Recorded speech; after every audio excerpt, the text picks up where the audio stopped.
So we are starting with game theory. So from the word only you can understand what do you mean by game theory. Okay. So what do you mean by game theory? A game theory is something in which some kind of a game is played. Okay. Game भी बोलते हैं इसको, strategy भी बोलते हैं इसको, याद रखना. अब जैसे कि मैं तुम्हें बताता हूँ, सपोज करो दो फ्रेंड्स हैं.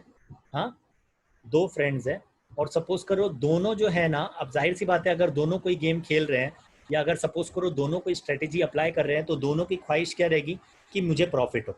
बराबर. Both will try to get some profit. But problem क्या है, अगर एक को प्रॉफिट होता है, सपोज करो दो लोग गेम खेल रहे हैं तो जाहिर सी बात है, और सपोज करो दोनों ने 100 रुपए लगाए हैं गेम में. ठीक है. अब अगर एक बंदा प्रॉफिट करता है तो दूसरा ऑटोमेटिकली उतना ही लॉस बियर करेगा या नहीं. जाहिर सी बात है, जितना एक का प्रॉफिट होगा ऑटोमेटिकली दूसरे का क्या होगा, वो लॉस होगा. ठीक है. तो ऐसे गेम को जिसमें सिर्फ दो लोग खेलते हैं, मतलब दो स्ट्रेटेजी प्लेयर रहते हैं, तो ऐसे गेम को बोलते हैं हम 2x2 गेम. क्या बोलते हैं? 2x2 game. ओके, इतना याद रखना. अब सपोज करो ऐसा भी हो सकता है, ऐसा भी हो सकता है कि जो सपोज करो दो प्लेयर हैं, सपोज करो आपका नाम है, सपोज करो क्या नाम दे दूं, कौन आया है लेक्चर में, लेट मी सी. ओके, मुबीन आया है, इरशाद आया है, असद आया है. ओके, तो सपोज करो उमर है, Umar. Okay, I just take the name Umar, Umar Khan, diploma वाला. ठीक है. तो उमर है और उमर एक गेम खेलने जा रहा है और उमर के पास ना चाल कितनी है, स्ट्रेटेजीज कितनी है प्ले करने को. सपोज करो उमर के पास ना 4 स्ट्रेटेजी है, 4 तरीके से वो गेम खेल सकता है. ठीक है. और सपोज करो उसके अगेंस्ट में नंदिता है. नंदिता अपने आप को बहुत शानी समझती. ठीक है. और उसे लगता है मैं सब जीत सकती है और उसके पास ना 2 ही स्ट्रेटेजी है. ठीक है. सिंपल सी बात कर रहा हूँ कि उमर एक गेम खेलने जा रहा है, सपोज करो एक प्रोडक्ट लॉन्च करने जा रहे हैं. ठीक है. दोनों एक मोबाइल नहीं बोलूंगा ये यार, मैकेनिकल क्रेजी है ना. तो सपोज करो इन्होंने ना खुद का अपना एक एनसिस सॉफ्टवेयर बनाया. ठीक है. सिंपल सी चीज़. अब एनसिस सॉफ्टवेयर दोनों ने बनाया है, एक ने नाम दिया सपोज करो यूए नाम दे दिया और इसने नाम दे दिया उसको यूएन नाम दे दिया. ठीक है. उमर ने नाम, हाँ, और नंदिता ने नाम दे दिया एनए नाम दे दिया इसको. ठीक है, एनसिस सॉफ्टवेयर को. अब दोनों ये जो सॉफ्टवेयर बनाया ना, अब इसको भी लॉन्च करना है, उमर को भी ये सॉफ्टवेयर लॉन्च करना है और नंदिता को भी लॉन्च करना है. तो उमर के पास सपोज करो 4 प्लॉय है. सपोज करो मार्केटिंग एक प्लॉय है, अच्छी मार्केटिंग करेगा. ठीक है, सबके पास है ये. सपोज करो नंदिता भी मार्केटिंग करेगी और नंदिता सपोज करो सर्विस में बिलीव करती है. एक तो मार्केटिंग करूंगी और आफ्टर सर्विस बहुत अच्छी दूंगी. और ये क्या सोच रहा है, मार्केटिंग भी करूंगा, एडवर्टाइजमेंट भी करूंगा. ठीक है. मार्केटिंग में आ जाता है एडवर्टाइजमेंट, सपोज करो ऑनलाइन एडवर्टाइजमेंट की बात कर रहा हूँ, या सपोज करो ही is giving some discount also. ठीक है. और सपोज करो ये भी अच्छी सर्विस देने वाला है, आफ्टर सेल्स सर्विस इसकी भी बहुत अच्छी है. ठीक है. अब दोनों जब ये तरीके से बेचने जाएंगे तो सपोज करो अगर दोनों ने मार्केटिंग की है. ठीक है. दोनों ने मार्केटिंग की है तो जाहिर सी बात है एक को प्रॉफिट होगा, एक को लॉस होगा. तो जब हम किसी को इस साइड लिखते हैं ना, इस साइड, हम जब किसी को लेफ्ट साइड में लिखते हैं, ठीक है, तो उसके लिए हमेशा हम प्रॉफिट की चीज देखते हैं. मतलब हम देखेंगे कि नंदिता जो है ना, नंदिता जो मार्केटिंग स्ट्रेटेजी यूज कर रही है एज कंपेयर टू उमर, तो सपोज करो उसको 3 यूनिट्स का प्रॉफिट हो रहा है. रुपीज हो सकता है, प्रोडक्ट हो सकता है, कुछ भी हो सकता है. ठीक है. और अगर सपोज करो नंदिता को लॉस होता तो हम यहाँ लिखते -3. क्या लिखते? -3. तो अगर नंदिता के हिसाब से मैं हर चीज को जो लिखूंगा ना ये मैट्रिक्स में, हमेशा कैसे लिखूंगा, मैं लिखूंगा रो वर्सेस कॉलम लिखूंगा. इसको हमेशा याद रखना. ठीक है. अगर ध्यान दे तो उमर को देखेंगे तो उमर हमारे लिए, मतलब अगर हम देखें तो उमर कहाँ पर है, टॉप मोस्ट से लीड कर रहा है और ये कहाँ से लीड कर रही है, लेफ्ट साइड से लीड कर रही है. तो हमेशा जब भी हम कोई वैल्यू लिखेंगे ना तो हमेशा हम नंदिता के रिस्पेक्ट में लिखेंगे. सपोज करो नंदिता मार्केटिंग करने जा रही है, उमर मार्केटिंग करने जा रहा है और नंदिता को लॉस हुआ तो ऑटोमेटिकली उमर को क्या हो जाएगा, गेन. तो जब नंदिता के रिस्पेक्ट में जब भी हमको लिखना है तो इसके रिस्पेक्ट में लिखेंगे, ये साइड के रिस्पेक्ट में. तो सपोज करो अब नंदिता मार्केटिंग करी और ये एडवर्टाइजमेंट है और ये दोनों स्ट्रेटेजी जो दोनों की है ना वो कोलाइड हो रही है. मतलब जब इसने मार्केटिंग चला और जब इसने भी मार्केटिंग चली तो इसको लॉस हुआ नंदिता को. ओके. बट जब इसने सपोज करो एडवर्टाइजमेंट स्ट्रेटेजी प्ले किया और ये अभी तक मार्केटिंग स्ट्रेटेजी पे ही है तो सपोज करो नंदिता को प्रॉफिट हो गया 4 रुपए. ठीक है. तो जब नंदिता को प्रॉफिट हुआ तो उमर को क्या हो जाएगा, लॉस हो जाएगा. सिंपल चीज.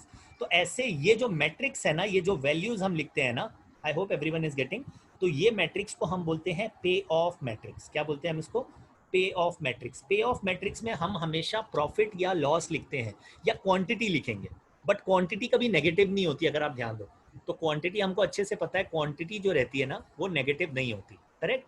तो अगर क्वांटिटी नेगेटिव नहीं होती तो याद रखना पे ऑफ मैट्रिक्स में वी राइट प्रॉफिट और loss. Okay. and it depends from whose perspective you are seeing. If you want to see it with respect to Umar's perspective, then also it's okay. Then what you have to do, you have to interchange the sign. Matlab, suppose the values were 3, 2, 1, 0. Here there is no profit, no loss, and Nandita is having two strategies to play. Suppose this is -3, -1, -4, okay, okay, and this is 5.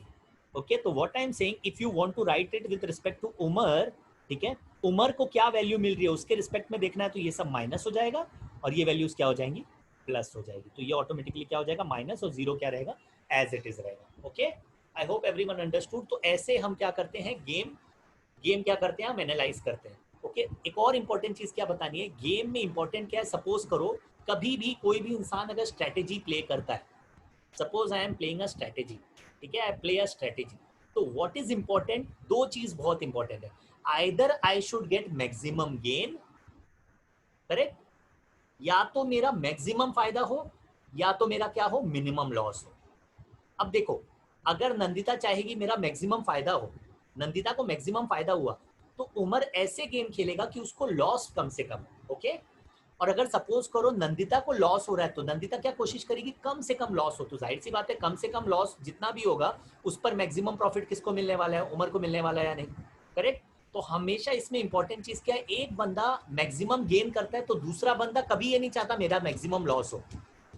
याद रखना, अगर एक ये LPP, ये भी LPP का ही part है, गेम थियरी जो है ना वो एलपीपी का ही पार्ट है. Okay, it is nothing separate from LPP, ये याद रखना, ठीक है. But we don't solve it by LPP algebraic equation, we solve it by some algorithm. Okay, and that algorithm we are going to see via different methods. So what I am saying, if someone is getting maximum gain, okay, तो another will get minimum loss. Always remember, it cannot be, कोई ऐसे strategy कभी नहीं play करता, हमारी तरह बेवकूफ नहीं है कि हमारा मैक्सिमम लॉस हो जाए. नहीं, सामने वाले का मैक्सिमम गेन हो रहा है, ठीक है, मैं मान गया, मैं हार रहा हूँ, बट इंपॉर्टेंट क्या है, मेरा लॉस कम से कम हो. उसका जो गेन हो सकता है हो जाए, मेरा लॉस कम हो. तो वही चीज क्या होती है, ये जो मैक्सिमम गेन और मिनिमम लॉस है ना, सपोज करो वैल्यूज क्या थी, U1, U2, U3, U4, ये स्ट्रेटेजीज है, और यहाँ है N1, N2. तो जब इन्होंने प्ले किया ना, ये सब वैल्यूज पे प्ले किया, तो क्या पता चला, पता ये चला उमर को कि अगर देखो वैल्यू पे नहीं डिपेंड करता, एक गेम की वैल्यू पे मैं बताता हूँ कैसे फाइंड करते हैं. तो उमर को क्या पता चला, अगर मैं ये वाली स्ट्रेटेजी प्ले करूंगा, ओके, सपोज करो जो भी वैल्यू है यहाँ पर, ये वाली जब मैं स्ट्रेटेजी प्ले करूंगा, तो उमर को ये पता चल रहा है कि मेरा मैक्सिमम गेन हो रहा है. क्या पता चल रहा है उमर को, मेरा मैक्सिमम गेन हो रहा है. और ऑटोमेटिकली जब उमर का मैक्सिमम गेन हो रहा है, तो इसका नंदिता क्या क्या हो रहा है, मिनिमम लॉस हो रहा है. तो सपोज करो ये स्ट्रेटेजी क्या है, ये स्ट्रेटेजी है U3 N1, करेक्ट. तो मैं लिखूंगा N1 U3 स्ट्रेटेजी जो है ना, कौन सी स्ट्रेटेजी, N1 U3 स्ट्रेटेजी जो है, जिसकी जो भी वैल्यू है, ठीक है, ये जो वैल्यू रहेगी ना, इसको बोलेंगे वैल्यू ऑफ द गेम. क्या बोलेंगे हम इसको, क्या बोलेंगे इसको, वैल्यू ऑफ द गेम. याद रखना. ओके, तो this is very clear. Suppose करो ये रो है, दिख रहा है, ये रो 1 है, ये रो 2 है, this is column 1, column 2, column 3, column 4. तो Nandita is going to play strategy number 1 and Umar is going to play strategy number 3, for which the value of the game will be equal to, suppose करो this value is 4, this value is 4, नहीं sorry -4 I want to write, because what I am saying कि उमर को suppose करो gain हुआ है, ठीक है, उमर को क्या बोल रहा हूँ मैं, गेन हुआ है, और नंदिता को मैं क्या बोल रहा हूँ, लॉस हुआ है. तो सिंपल सी चीज है, अगर मैं -4 लिख रहा हूँ, तो वैल्यू ऑफ द गेम क्या है, अगर वैल्यू ऑफ द गेम -4 आ रही है, याद रखना, वैल्यू ऑफ द गेम -4 अगर आ रही है, इसका मतलब क्या है, किसको प्रॉफिट हो रहा है, किसको लॉस हो रहा है. I am giving you the chance to answer. I am giving you the chance to answer. I have given you the authority to unmute yourself. अगर वैल्यू ऑफ द गेम -4 आ रही है, तो किसको प्रॉफिट हो रहा है, उमर को, उमर को हो रहा है. Very nice. Value of Umar को, very nice. Value of the game से कोई फर्क नहीं पड़ता प्लस आए या माइनस आए. वैल्यू ऑफ द गेम क्या डिनोट करता है, किसको किस पे प्रॉफिट हो रहा है. अब ये टेबल से जो भी वैल्यू सेलेक्ट होगी, सपोज करो 3 सेलेक्ट हुई, तो मुझे पता चल जाएगा वैल्यू ऑफ द गेम 3 है, तो मुझे अच्छे से पता है प्रॉफिट किसको हो रहा है, नंदिता को हो रहा है ओवर उमर, क्योंकि वो क्या है, प्लस में आ रहा है. क्योंकि प्लस हमारे लिए क्या इंडिकेशन था कि नंदिता प्रॉफिट में, और माइनस का क्या इंडिकेशन था, उमर प्रॉफिट में. ओके, तो this is the way game works. Okay, now what we will do is we will just look at the content. What is the content that is there in this thing? So I have already explained you what do you mean by game. Okay, now the second thing that I want you to know is what are the types of game. Okay, what are the types of game, अगर आपको मैं बोलूं कौन कौन से types के game होते हैं, तो एक्चुअल में एक सेकेंड, हाँ give me a second, types of game and value of a game. तो टाइप्स ऑफ गेम में ना एक रहता है प्योर, मतलब टाइप्स ऑफ गेम या स्ट्रैटेजी भी बोल सकते हैं। तो एक रहता है प्योर स्ट्रैटेजी, याद रखना, एक रहता है प्योर स्ट्रैटेजी और एक रहता है mixed strategy. Mute yourself.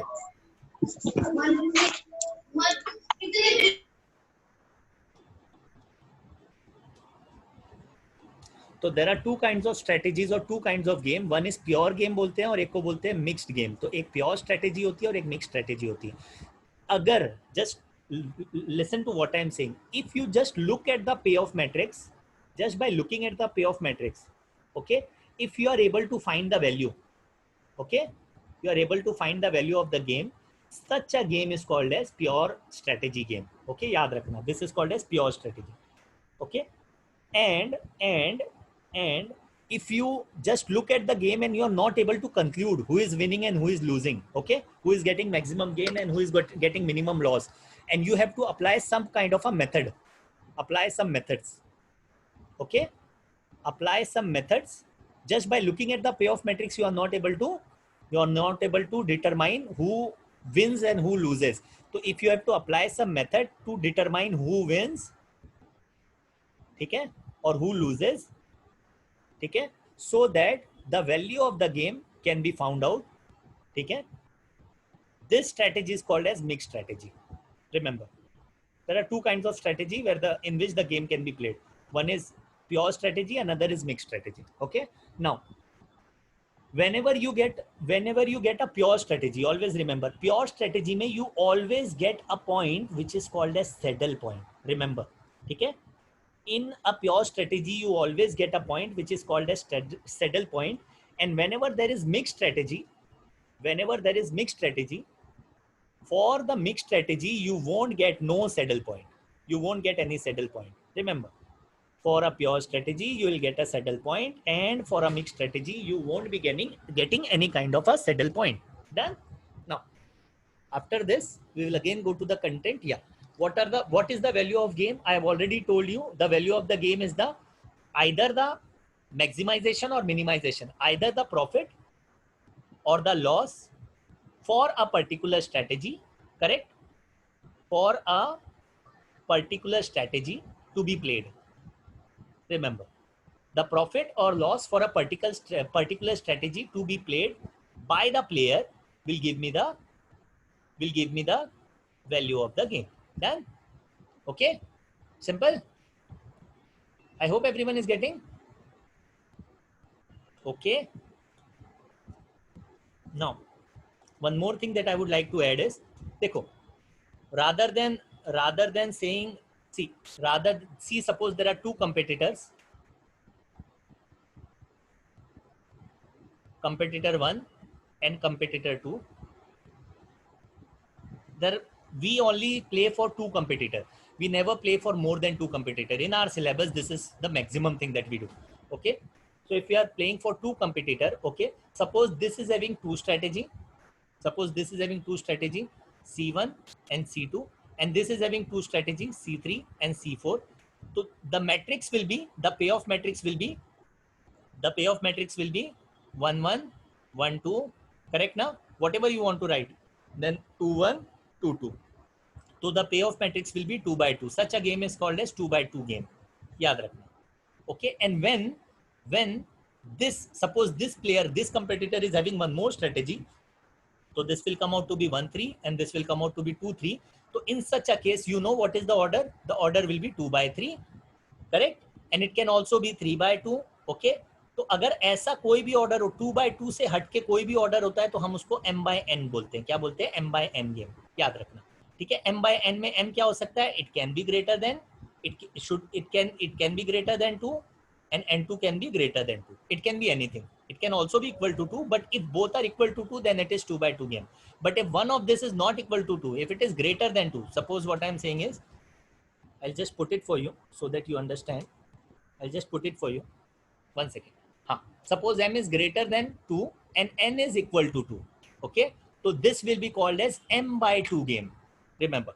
Okay. Now suppose m is equal to 2 and n is greater than 2. So this will be called as 2 by n game. Suppose m is greater than 2, n is greater than 2. So this game will be called as m by n game. So what is m and n? M is the number of strategy, correct? Number of strategy to be played by competitor 1. And n will be equal to what? Number of strategy that can be played, to be played nahi, that can be played. He will not play all the strategy. Number of strategy that can be played by competitor 2. Now, one more thing I would like to clarify for you is, देखो, suppose there are two people, ठीक है? तो we don't know the strategy. We never know what is the strategy. We don't know the strategy. Always remember, in this we never know the strategy. We only know the maths. ठीक है? Maths का मतलब क्या है? We only know what is the profit or what is the loss. ठीक है? Competitor already knows. If I play this or he plays this, I will gain or he will lose. Remember this thing. Okay? Always remember this thing. ठीक है? So if I will play this and he will play that, so what will happen? Either I will lose or I will gain. So based on those thinking, like he will check for each and every strategy. What will happen? I will again give you an example before going for the questions. Just look at this thing. Suppose again, ठीक है? I will give you an example like suppose करो क्या बोलूँ मैं या suppose करो U1, U2, U3 and here suppose करो one second. Give me a second. कहाँ गया वो प्यारा सा कलर या U1, U2 and U3 and suppose करो here there is N1 and N2. तो what I am saying कि यहाँ पर important चीज़ क्या strategies हमारे लिए बहुत important है, ठीक है ना? Okay, where was I just forgot that word. क्या मैं बता रहा था? हाँ, we don't know anything except the profit. Okay, तो यहाँ पे जो भी values mentioned रहती है ना, बस इतना याद रखना ये क्या इंडिकेट करती है, या तो प्रॉफिट इंडिकेट करती है या तो क्या इंडिकेट करती है, लॉस. ये क्या प्ले करने वाला है ये हमको नहीं है, हमको नहीं पता, इससे लेना देना भी नहीं है. ठीक है, अब मुझे पता है सपोज करो ये मार्केटिंग की स्ट्रेटेजी अच्छी बात है, नंदिता को भी इससे कोई लेना देना नहीं है. नंदिता को क्या पता है कि अगर मैं ये स्ट्रेटेजी प्ले की और अगर मुझे सपोज करो लॉस हो रहा है तो नंदिता क्या बोलेगी, मैं ये वाली स्ट्रेटेजी प्ले नहीं करूंगी. तो वो कहाँ जाएगी, वो दूसरे पे जंप करके देखेगी. अच्छा यहाँ पे प्ले करके देखती हूँ, जब ये वाली स्ट्रेटेजी, जब ये फेसबुक एडवर्टाइजमेंट कर रहा है, ठीक है, तो what am I getting profit और लॉस, तो ये चेक करेगी. सपोज करो यहाँ भी उसको पता चला नहीं मेरा लॉस हो रहा है, तो she will leave this strategy also. Now she will move to this strategy. Just listen to what I am saying. Suppose करो यहाँ पे इसको क्या पता चला, मुझे क्या हो रहा है, प्रॉफिट हो रहा है. जैसे नंदिता को पता चला यहाँ प्रॉफिट, तो नंदिता क्या चाहेगी, ये वाली स्ट्रेटेजी खेलने. पर उमर क्या करेगा, उमर बोलेगा मैं क्यों खेलूं ये वाली स्ट्रेटेजी, मैं तो लॉस में जा रहा हूँ. करेक्ट है ना? उमर क्या बोलेगा, मैं ये वाली स्ट्रेटेजी खेलूंगा तो लॉस में जाएगा. तो उमर क्या कोशिश करेगा, उमर बोलेगा मैं ये वाली स्ट्रेटेजी नहीं खेलूंगा. समझ रहे? उमर बोलेगा मैं इसमें से कोई भी स्ट्रेटेजी खेलूंगा, ये पांचों में से कोई भी स्ट्रेटेजी खेलूंगा और देखूंगा अगर सच में मुझे लॉस होने ही वाला है. समझ रहे हैं मैं क्या बोल रहा हूँ? अगर मुझे सच में लॉस होने वाला है, मतलब मैं प्रॉफिट नहीं उठा सकता, तो उमर क्या करेगा, उमर मान लेगा कि चलो मैं मिनिमम लॉस कंडीशन में आ जाता हूँ. और नंदिता क्या बोल देगी, चलो ठीक है, I am getting maximum profit that I can get. ठीक है, this you will understand once you go through the questions. You don't have to worry about it. The thing is, you can change the strategy just because what do you want? You want to maximize your gain or minimize your loss. Done? Now, what are the different methods? I'll just list down the methods for you. What are the different methods that you use? One method is called saddle point. Another method is called algebraic method. Then there is another method, graphical method. Then there is another method, principle of dominance. एक और method है, इसी का part है, जिसको हम बोलते हैं एवरेज डोमिनेंस प्रिंसिपल, और एक और है ऑडमैन, मेथड ऑफ ऑडमैन. अब मैं क्या बोल रहा हूँ, एग्जाम में ना कोई मेथड सबसे ज्यादा कुछ बोला रहता है ना, तो बोला जाता है कि सिंपल बोला जाएगा सॉल्व. ठीक है, कभी कभी बोला है ग्राफिकल से सॉल्व करो, कभी कभी बोला है डोमिनेंस यूज करो. बट कैसा है, डोमिनेंस यूज करने के बाद भी कभी कभी ग्राफिकल यूज करना पड़ता है, कभी कभी एल्जेब्रिक यूज करना पड़ता है, कभी कभी ऑडमैन यूज करना पड़ता है. मतलब मैं ये बताना चाह रहा हूँ, एक गेम को सॉल्व करने के लिए मल्टीपल मेथड्स यूज हो सकते हैं. Always remember. ठीक है, it is not like if you learn one method you can solve each and every kind of game. नहीं, each and every kind of game you cannot solve. Most probably what you will do is you can solve all kinds of game most probably by dominance, but many a times what happens that you can't proceed with the dominance. You can solve half of the question by dominance, but you have to use some of this method. sum of the remaining method to get to the final answer. Okay, so every time when you want to solve a game, you should know all the methods thoroughly and you should know how to go about it. You should know the algorithm, which method should I use first and which method should I use last. Okay, so what I have explained you till now, what do you mean by a game theory? Right, one second. What do you mean by a game theory? What are the types of game? What is the value of game? What are the methods? Saddle point, algebraic, graphical, principle of dominance, average dominance principle, and method of Oddman. Okay,